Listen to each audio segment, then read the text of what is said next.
Hello, everyone. Thank you for being here. I got to tell you that I'm pleased, I'm honored to have you all together, and I appreciate that you've come out to be with me today.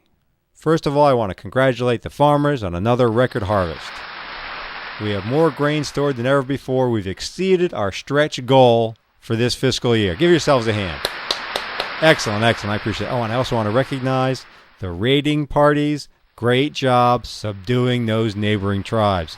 We couldn't do it without you. In fact, there's no point storing up grain if those savages are going to take it away from us. So, big thank you to the raiding parties. Thank you, warriors.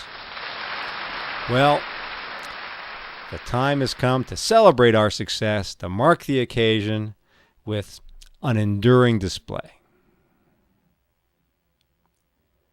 Look up, would you please, at the sacred mountaintop where the sun aligns always for us on the longest day of the year. I say the time has come for us to build, for all to see, expressing our greatness and success, a magnificent temple on the top of that mountain. Oh, the crowd goes wild. They love this idea. So inspiring. A massive, enduring stone temple to the sun on the mountaintop. Yay! Let's do it! Great, great, great, great! Well, I'm glad you're all behind me on this. I'm looking forward to it. Of course, there is one or two things we need to do before we start on that temple. We need to build a road from the quarry to the mountaintop. And our Streets and Highway Department has a budget that estimates about, 1.5 generations of busting rocks, carrying rubble, clearing jungle. Oh, yeah, and we need to twist a few hundred miles of rope from vines to build bridges and tow cables. And if we get started right now, maybe your children will be able to build the actual temple, and one or two of you might live long enough to see the temple itself. Now, who's with me? Well, that's pretty daunting, isn't it? How do you get a city, a team, even yourself, to persist through long periods of difficult labor without reward or even the guarantee of a reward? Working on something that is great, but even if it succeeds, you might not be there to see it. Now, this preparation, this pre-work, the drudgery, the busting of rocks, I submit to you, is not something you need to shortcut or evade or even just to endure, survive through. Instead, connect these tasks with your vision. It's not something in the way of who you are, preventing you from being who you want to be, having what you want to have. It's all one piece. There's a classic story about someone visiting a cathedral. He runs into someone and says, "What's your job here?" He says, "I'm the chief architect." "Wow, what do you do?" "Well, it's up to me to make sure this structure is stable and sound and that all the measurements match what's actually being built." "Oh, great." The visitor wanders a bit more and sees someone carving stone, making a statue. He says, "What is it you do?" And stone carver says, "Well, I chip away stones and polish it until it matches this drawing."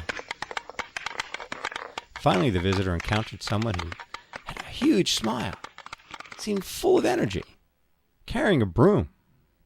He was a person who swept up the dust in the stone chips. Probably the person with the least skill, but the most satisfaction. And he said, "Hey, what is it you do here?" And the sweeper replied, "Every day I come here, pick up my broom, and build a monument to eternity for all humanity. I am working on something that will inspire my grandchildren's grandchildren, and I can see them coming here now and thanking the people who made this happen." Now, who had the best job? Who was in the best position to appreciate what was going on? Remember, please, at every stage of this executive coaching program, in every moment of your life. What am I up to? For the sake of what do I labor? Make sure it's connected to what really matters, and that you can articulate and have the experience of something that is worth using your life for. And if you want to get things done on a grand scale, it has to be something worth other people using their lives for. If you're not up to something big enough and present to its immensity, don't be surprised when no one else wants to use slices of their limited time to make it happen. Are you living or merely not dead? Each moment you know yourself to be at work creating a compelling future, you have the privilege of experiencing that future now. Think about that.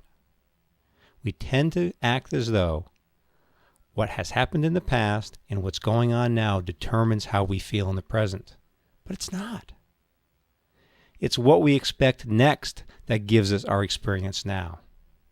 Do you remember that moment when you're dating someone and you're starting to think maybe he or she is the one? You're falling in love. The elation that you feel all the time. How the whole world looks better, brighter, more beautiful. Everyone is easier to get along with. It's not because of what's happening now. That person might not even be with you in the moment. It's because of the future that is calling you forth. The possible relationship, the love, what could happen with this wonderful new person, making you feel great now. That's available to you. A future that you believe you're actively engaged in bringing about gives you excitement now. Satisfaction now. Get you through the hard work, the busting of the rocks. Whatever you do, if it's worthwhile, you'll spend a lot of time busting rocks and building roads. Make sure the road leads somewhere worthwhile. If it does, you're not just building a temple. You are already worshiping with every hammer swing.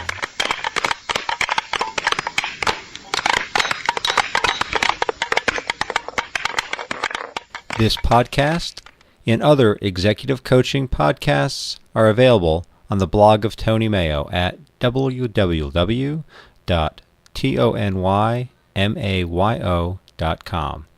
Executive coaching at www.tonymayo.com. This podcast is copyrighted by Tony Mayo, 2008. All rights are reserved.